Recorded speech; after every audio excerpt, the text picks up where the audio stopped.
الرحمن الرحیم تبت یدا ابی لہب وتب ما اغنی عنہ مالہ وما کسب سیصلی نارا ذات لہب وامرأتہ حمالۃ الحطب فی جیدہا حبل من مسد۔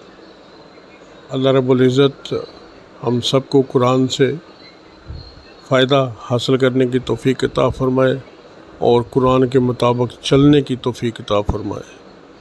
آپ کے سامنے سورۃ تبت یدا سورہ لہب کی تلاوت کی، اللہ اس کو اپنی بارگاہ میں قبول فرمائے۔ سورہ تبت یدا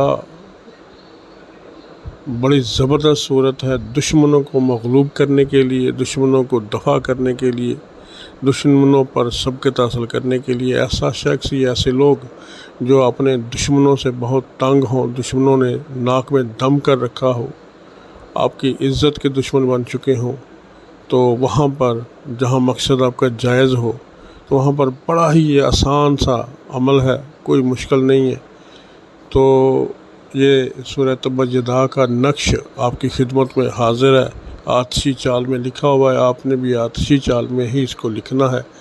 7 زحل میں یا زہرہ میں اس کو آپ لکھ سکتے ہیں، تو 7 زحل میں ہی زیادہ بہتر رہے گا۔ 7 زحل میں لکھیں یا مریخ میں لکھیں تو انشاءاللہ اس کا اللہ آپ کو بڑا فائدہ دے گا، دشمنوں پر غلبہ آپ کو دے گا۔ زیادہ لمبی چڑی باتیں میں نہیں کرتا ہوں، تحمید زیادہ میں لمبی نہیں باندھا کرتا ہوں۔ یہ نقش آتشی چال میں لکھ لیجئے گا یا ہم سے لکھوا لیجئے گا۔ ہم سے رابطہ کرنا ہو تو واٹس ایپ پہ رابطہ کیجئے گا۔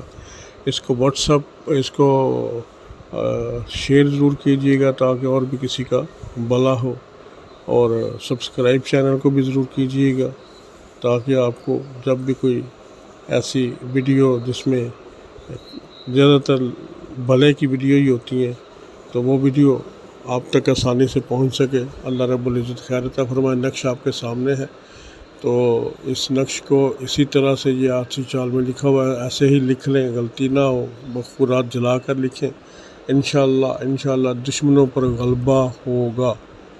اور لکھ کر اس کو کسی پرانی قبر میں، نئی قبر نہ ہو، پرانی قبر میں آپ نے دفن کر دینا ہے اور نیچے حکم لگا دینا ہے، مقصد لکھ دینا نیچے، جو بھی دشمن ہے اس کا نام، 1 دشمن ہے، 2 دشمن ہے، 3 ہے، ان کا نام لکھ کر آگے حکم لگا دیجئے گا۔ حکم جو بھی آپ کا ہے کہ تو آپ اس دشمن کو دفع کرنا چاہتے ہیں یا اس دشمن پر غلبہ حاصل کرنا چاہتے ہیں، یا چاہتے ہیں کہ اس دشمن کو اپنی پڑ جائے اور آپ سے دور ہو جائے، یا اس کی اصلاح ہو جائے۔ یا اصلاح کا تو یہ عمل نہیں ہے، یہ تو دشمن کو آپ سے دور بھگانے کا عمل ہے، یا آپ کو اس کے اوپر دسترس دینے کا عمل ہے، یا دشمن کو مغلوب کرنے کا عمل ہے۔